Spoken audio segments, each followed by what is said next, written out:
नारी शक्ति बंधन अधिनियम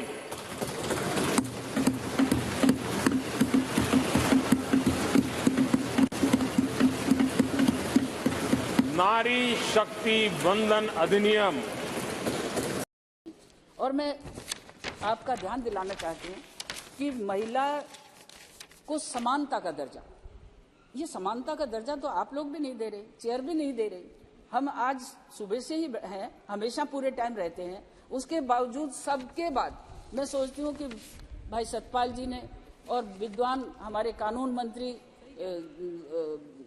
शंकर, उन्होंने बिहार वालों ने, उन्होंने जिस तरह से विस्तार से बात बोली, क्या हम नहीं बोल सकते? हम भी बोल सकते हैं, लेकिन आपको समय उचित देना चाहिए। और समय पर मैं तो हमारे चीफ विप से भी कहूंगी कि वो महिलाओं की बोलने के लिए आप सुनिश्चित करें कि कम से कम 2 के बाद, 3 के बाद, 4 बोलना चाहिए, 15 के बाद आप बुला रहे हैं। क्या बोले? हम तैयारी करिए पूरी 3 दिन से लगातार, लेकिन तैयारी के बाद हम पूरी बात नहीं कह सके। मैं तो यहाँ एक बात फिर कहूंगी कि अन्याय सहकर बैठ जाना ये बड़ा दुष्कर्म है, न्यायार्थ अपने बांधुओं को दंड देना धर्म है। जी श्रीमती। दोस्तों, भाजपा हमेशा से दावा करती है कि हमारे दल में हमेशा से नारी का सम्मान होता है, हम दूसरे दलों की तरह नारी की उपेक्षा नहीं करते। ऐसा दावा हमारे देश की सत्ताधीन पार्टी भाजपा और भाजपा के नेता करते नजर आते रहते हैं। भारतीय जनता पार्टी ने लोकसभा चुनाव से ठीक पहले देश की नई संसद का स्पेशल सेशन बुलाकर दोस्तों नारी शक्ति बंधन अधिनियम बिल भी पास कराया, जिसमें सत्ता दल की तरफ से दावा किया गया था कि जी इस बिल की मदद से ना हम राजनीति में महिलाओं को उनका सही हक देने की कोशिश करेंगे। लेकिन जब उनसे पूछा गया कब से, तो इसका भी कोई ठोस जवाब सत्ता के पास था नहीं दोस्तों। बस देश की आधी आबादी को अपने पक्ष में लाने के लिए बिल पेश करा लिया, लेकिन धरातल पर, जमीनी स्तर पर वो कब उतरेगा, इसका कोई खाका सरकार के पास तैयार नहीं मिला। यही है भाजपा का असल चार चरित्र और चेहरा।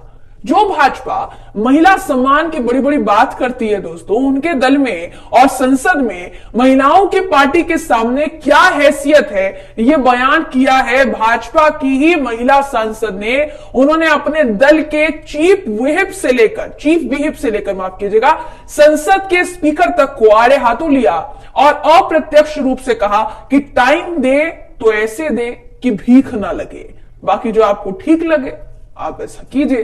जिसके बाद वहां मौजूद भाजपा के बाकी जितने भी पुरुष सांसद थे एक दूसरे का चेहरा निहारने लगे दोस्तों। कौन के हक की बात करेंगे, आप महिलाओं के आरक्षण की बात करेंगे, जहां हमें खुद सम्मान नहीं मिल रहा है, हमें बराबरी का हक नहीं मिल रहा है। हम तैयारी कर आते हैं, हम बोलने की तैयारी करके आते हैं, जब उतनी देर से हम आप तक अपनी बात पहुंचाने की कोशिश कर रहे हैं कि सर हमें भी बोलने दिया जाए, थोड़ा समय दे दीजिए, हमें भी बोलने दिया जाए, हम भी बोल लें कुछ, तो उनको बोलने नहीं दिया जाता। यही कारण है कि तमाम महिला सांसद जो है वो अपनी ही पार्टी के खिलाफ बोलने पर उतारू हो गई थी दोस्तों।